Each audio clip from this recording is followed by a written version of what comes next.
Backpack Explorer on the Nature Trail by Kathleen Yale.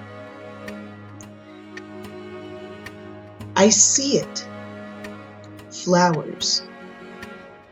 Flowers start out as buds, then turn into seeds, which is where new flowers come from.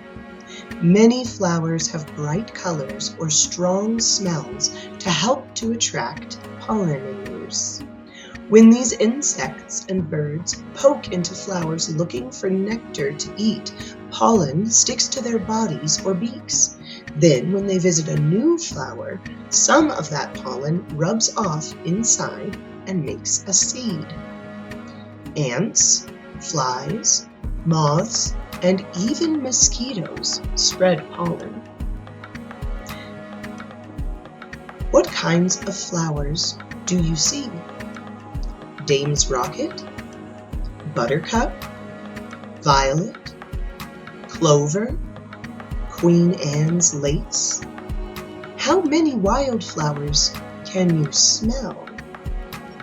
Which flowers do bees and butterflies like best? Daisy, chicory, daylily. Look closely inside a flower. That dusty yellow-orange stuff is the pollen.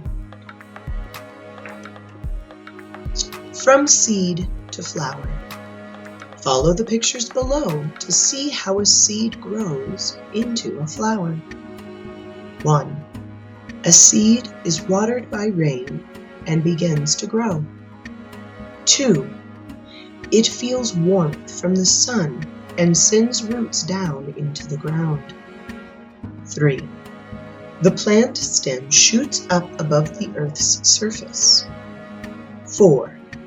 The stem grows tall and adds leaves and flowers. Nature hunt. Smell it! You can experience nature with your sense of smell.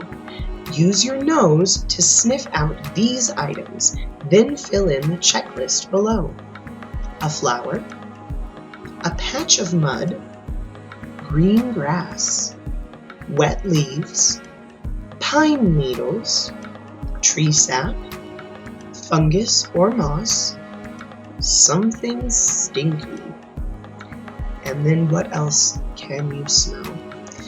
Students, I do encourage you to go on a nature walk, a nature hike. We have hundreds and hundreds of nature trails right near Colorado Springs for all of us to enjoy. So when you're out, remember those different names and see if you can seek out those flowers and those smells and enjoy nature.